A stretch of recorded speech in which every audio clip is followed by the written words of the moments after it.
Does your jab suck? This is Coach Keith Keppner. We're going to work on fixing it.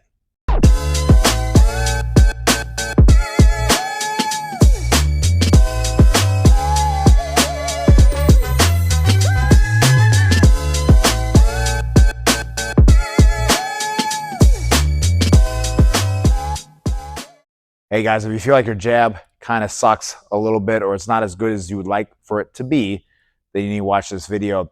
Let's talk about the antithesis of sucking, which is having a great jab, and that would be to have an effective jab. Now, what does that mean? It's not only a jab that lands, but it's also going to be a jab that has what? It has power on it. Because if a punch lands, but it doesn't have any power on it, it's not very effective. And of course, the most effective punch is a punch that actually hurts somebody and maybe even knocks them out. Imagine if you could craft one punch and land that one punch, and it was so powerful that if it landed in the right place, it would knock them out. That is the most effective punch. And that's how pro boxing is scored, by clean, effective punches. Clean meaning it is not, slightly brushing off as it hits. It impacts cleanly. It's not kind of bounced over and then hits. So it's a very clear hit in an effective area. It has power on it. Clean, effective punches, it has an effect on the person, meaning it hurts them or drops them. So therefore, a punch that drops you or drops your opponent is going to be more effective than another punch that does not. All right, so now let's talk about the jab. There's a lot of ways we can learn to make it more effective. We need to make it land more, but we also need to make it more powerful. All the time, I see guys underutilize the jab. I'm sure probably you, if you box, underutilize the jab. We are all guilty of it. I think back to that classic fight with Oscar De La Hoya and Floyd Mayweather, where De La Hoya lost a split decision to Mayweather, and the main reason was he stopped jabbing. And they asked him, why'd you stop jabbing? He said, maybe it wasn't the night of the jab or whatever. Who knows what? I didn't see Mayweather do anything to take away the jab from him. If he would have just kept jabbing, he would have won. And then Mayweather would have not had that O at the end of his record, perhaps. Now, when it comes to that jab, we want to, number one, be able to land it, but also number two, have power on it. So let's talk about the power aspect first, and then later we'll talk about making it land more. But this is the thing, is that a lot of beginners will not throw a jab because in their mind they feel like it's not a strong punch because they don't know how to throw it in a strong fashion. And so therefore, when it does land, if it does land, it doesn't have much effect. And then also, there's other reasons as well that you can see their jab coming, right? You can read it. You can pick up the telltale signs. And if you're a good boxer, what you need to work on, or what you are good at, is doing what? Being able to counter and nullify and take away a jab. Take away means counter it so effectively, or do something with your defense or offense that makes them not want to jab anymore. So first off, we're going to talk about the power aspect of it. With all power, you could say it starts with the body, and that is what I say most of the time. But if we were to get really down to the nitty-gritty of every punch, including the jab, you can have the whole weight of your body behind a punch. You can leap for it. You can hop in a car and drive yourself to your target to throw a punch. But if you don't have this one thing at the end of your punch, the punch doesn't matter at all. And that is what? That is squeezing tight at the end of the punch. If I hit somebody like this at the end of the punch, at the end of my jab, because that's what we're talking about, if I do it hard, I might break my fingers. Definitely if I don't have a glove on. If I have a glove on, it won't break my fingers, but it's not going to be very powerful. It's not going to be very, what? Effective. So you see all the time, guys, and I have to work on it with people in the gym all the time, they'll always throw what is called throwaway jab, right? They're always just kind of doing these types of jabs, little feeler, disruptor jabs. And there's a time and a place for that thing. But there's a better time and place for that thing if your jab is also strong and powerful. Because imagine if I'm hitting you with a hard jab, and then here and there I'm also doing little feeler jabs. Every time you see that arm move, you don't know if that's the power jab or the feeler jab, particularly if you make them look the same as they start. And that is the most scariest thing. It's almost like giving your opponent PTSD, because think about it. If every time I reach in my pocket, I might pull out a gun, I might pull out a pen, you don't know. I might pull out a knife. You don't know what weapon's coming out of my pocket. Sometimes I reach in and I pull out nothing.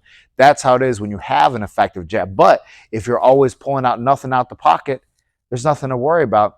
And the guy ends up walking through your jab. And then you're like, man, the jab sucks. I don't like it. It doesn't help me out that much. Sure, it disrupts a little bit, but then after a while, it gets just walked through because you don't have that effective jab, the power jab. Now, where does that come from? The very first place it comes from is the grab at the end of the punch. When you shadow box, yes, there's a place for loose, relaxed shadow boxing. Absolutely. You got to loosen up as you warm up and prioritize being loose. Now, what you also need to do, though, is develop that ability to do what?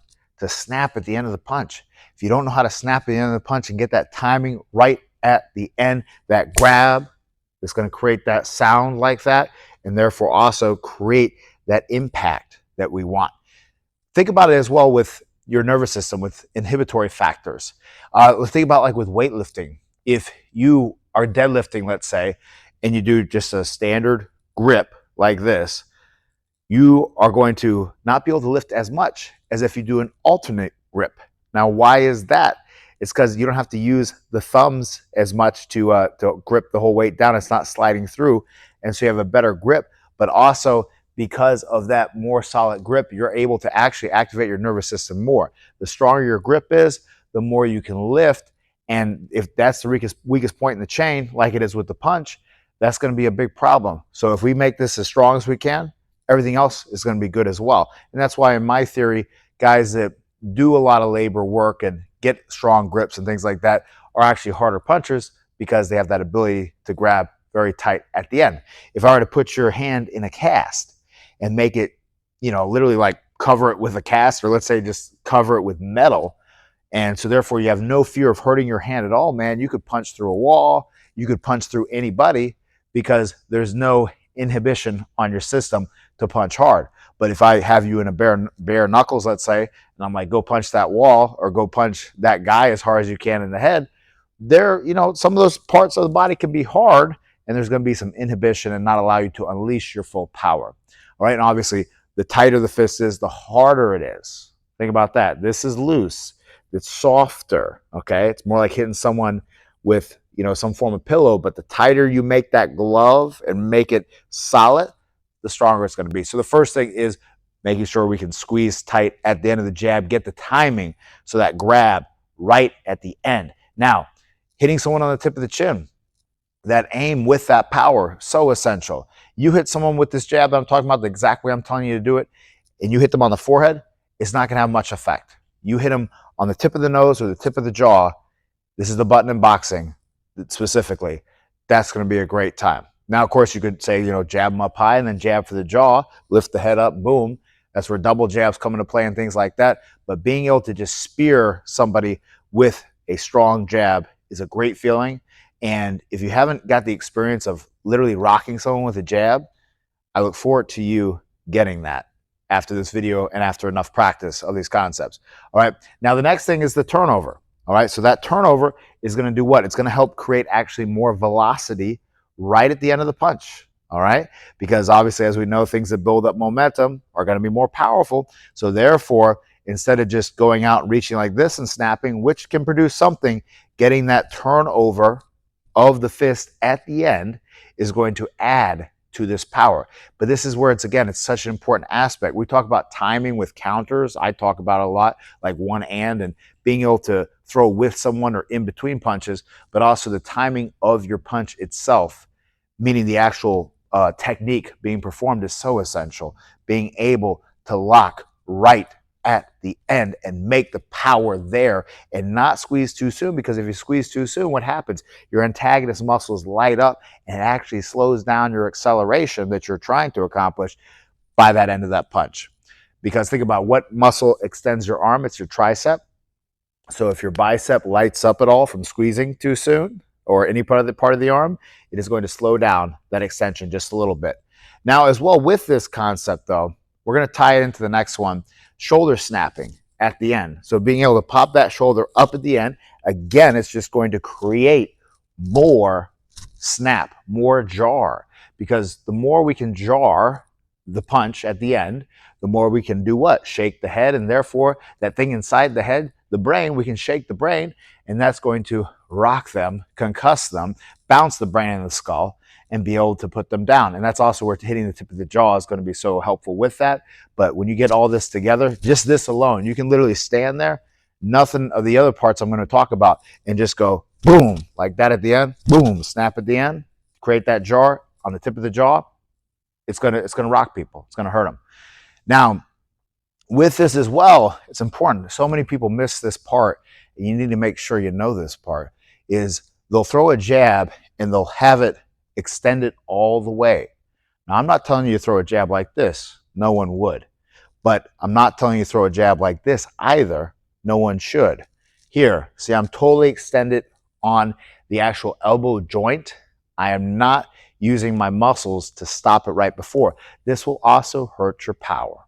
And it will also lead you to have a higher likelihood of hyperextending your elbow when you miss. You ever have hurts on your elbows? You know, oh, my elbow feels sore and things like that. Most of the time, it's from actually hyperextending the punch as opposed to slightly locking it. And that's where also that shoulder snaps comes into play. That's why I'm saving it for that. Because as you reach out with this punch, if you pop this up and focus on lining all that up, you see there's a slight natural bend to the punch as opposed to here.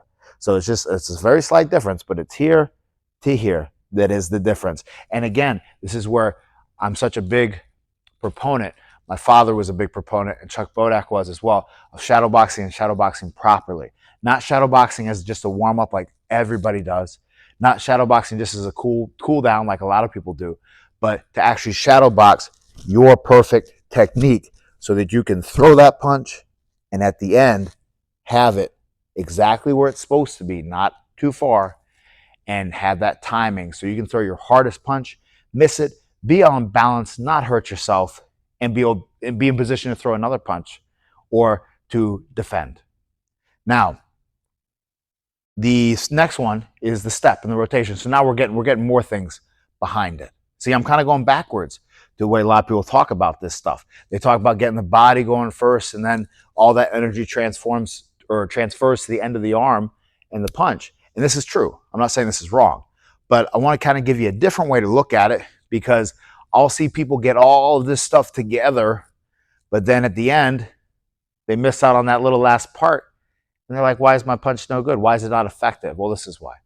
So we're going backwards. Now, the next thing is the step. That step is going to allow us more power with the jab. If you ever heard of Larry Holmes, right?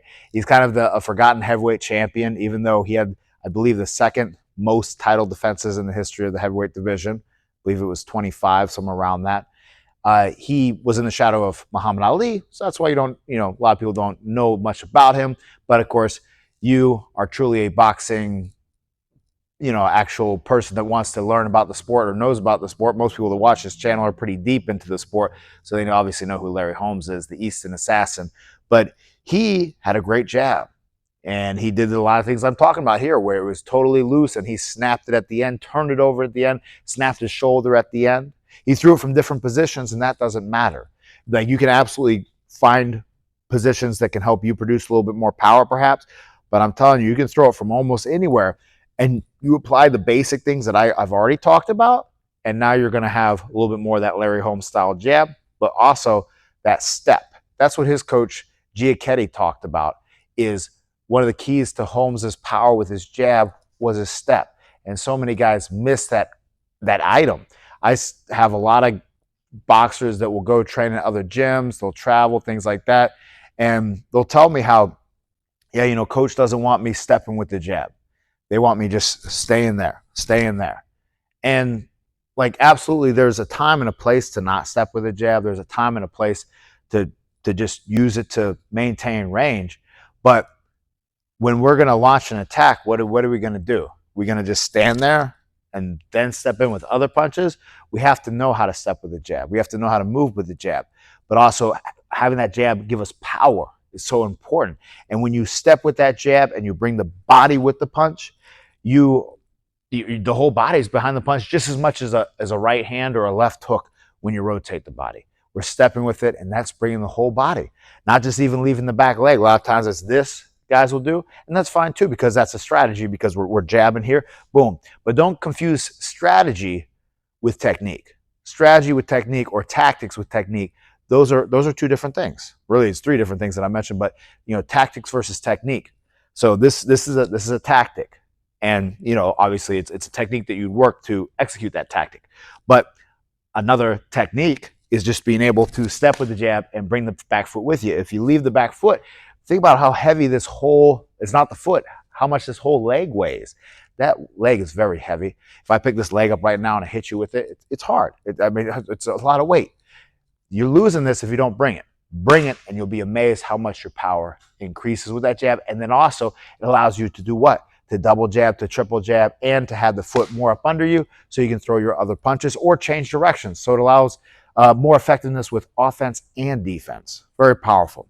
Now, when we get into stepping with the jab, something that comes into play a lot, and it comes into play with actually all these things, because think about it, take something as simple as the turnover, or like I said earlier, the squeeze. If all these things happen at the wrong time or in the wrong way, they become a detriment, and now your jab goes back to sucking. So we have to watch out for it, and this is where, again, where you need a shadow box. Shadow box in the mirror. Watch yourself. You don't need a coach every moment up your butt to do this. It's you. It is up to you, and that's what's so beautiful about boxing, is that when you're in that ring, it's you and your opponent. That's it. Yes, a coach can absolutely help you, can help with so many things, help you see things that you don't see, and that's why you need to listen to your coach. If you have a good coach, most people do, but obviously, if you don't have a good one, you need to find a good one. But it's just you and them at the end of the day. Your coach ain't gonna save you. You can have a world champion fighter or world champion coach, the greatest coach in the history of boxing, maybe someone like Emmanuel Stewart or Eddie Futch, and that's not gonna change anything in there if you are not executing and also have put in the proper practice. And this is where, again, this is what's so cool about the sport. But let's say with the squeeze, like we talked about earlier, if you squeeze too soon on the jab as you're starting to shoot it, then you just made your jab suck. All right. If you snap your shoulder too soon, it's going to suck too. Right. If I'm here and I'm going to jab you and I boom as I'm doing it, now it's going to suck because it's not going to be effective. It's not going to land. Right. It's not going to land. And it's going to take off the effectiveness of it. Right. So we're not going to have that power that we talked about developing, but also it's going to be a big tell that they're going to see. And the same thing goes with the idea of the step. Oh, and also the turnover too, right? A lot of times guys will do this when you're a beginner. They'll start turning over before they hit, and you can see it. You can see it starting. With the step, though, this is a place where a lot of people have a lot of troubles with, because it's very hard to coordinate all of this together. This is where it takes a lot of practice. And this is something that I had to practice a lot. As a shorter fighter, the jab is a great entry weapon, and became one of my best entry weapons. And I would love to stab someone right in the jaw and hurt them with my first jab. But oftentimes what happens when we're trying to step with the jab and produce power, we're going to do a few different things with our body, which are going to give tells away, which are going to make it less effective. So we're going to lean back a little bit. That's some people do. They'll lean back before they launch off. That's one thing. Second thing is they'll start lurching forward before they step. So it gives it a little tell as well. The third thing is something that I would do a lot is I would lift up my foot too much. I would go wham. That foot would pop up. And that's where I remember one guy was creaming me with uppercuts and sparring. And I was like, man, how are you countering my jab so effective? He's like, oh, I'm seeing that leg pop up from his peripheral vision. And that's where he knows he can just slip and rip. So that's where with this jab, we need to watch ourselves in the mirror from the side view as well as the front view. But from the side view, watch and make sure there is no setting back before we're going, leaning in before we're shooting, or big pickup of the foot. You want to step that foot as close to the ground as you can while still clearing the ground so you don't, stumble, right, and catch your foot. So that is part of that. But then all this can be done right, and we can still miss another piece. What's that next piece? When we're doing the jab, if you are stepping first and then jabbing, that's a problem. They can see that step coming, and they know the way that step looks, the jab's probably coming with it, and that will allow them to counter it. So what you almost have to do is almost lead first with the arm. So you're here, because if you ever notice, someone's always catching your jabs, let's say, and blocking your jabs and slipping your jabs, things like that, and they can see your jab coming. It might be all the things I mentioned, but it might be this one thing right here, is that as you're starting to jab, they see the movement start, and then the punch goes out. You need to almost act like someone pulled your arm out and your body came afterwards. All right. So again, someone tied their hand or tied a string to my hand and they pull my arm out and my body comes with it. So by the time it connects, my body's with the punch. But when it's starting, it's almost starting with the arm. And that will help you overcome some of the challenges that people have with making the jab effective. Because again, it's a combination of making it powerful, but also of making it less seen and less telegraphed. All right, I hope you got a lot from this video. Make sure you take everything we talked about and put it into your practice. Be mindful of it when you're shadow boxing, when you're hitting mitts, when you're hitting the bag, and when you're sparring. Because in all those opportunities right there, you might change it up. You might swap it up. Against the bag, I'll notice we'll start loading up. Guys will start dropping the jab and doing things they would never do in shadow boxing, but they'll start doing on the bag. And think about it. All of your training needs to be cohesive and all the same that you would do in sparring and in a fight, because that's what boxing is. That's the sport of boxing, is to actually box somebody else, not just punch a bag or shadow box or hit mitts a certain way. If you also like this content, make sure you consider becoming a channel member. You get more videos through that. Also, you can click on the link below. I have a coaching program. I have one on power punching that you can run through. I think it's only 19 bucks right now. That's really good one to look at. But then I also have a custom boxing program. It's a little bit more, but I have a lot of people that are already doing it and a lot of people that are already getting amazing results with it. You and I work together to build out a custom program for you.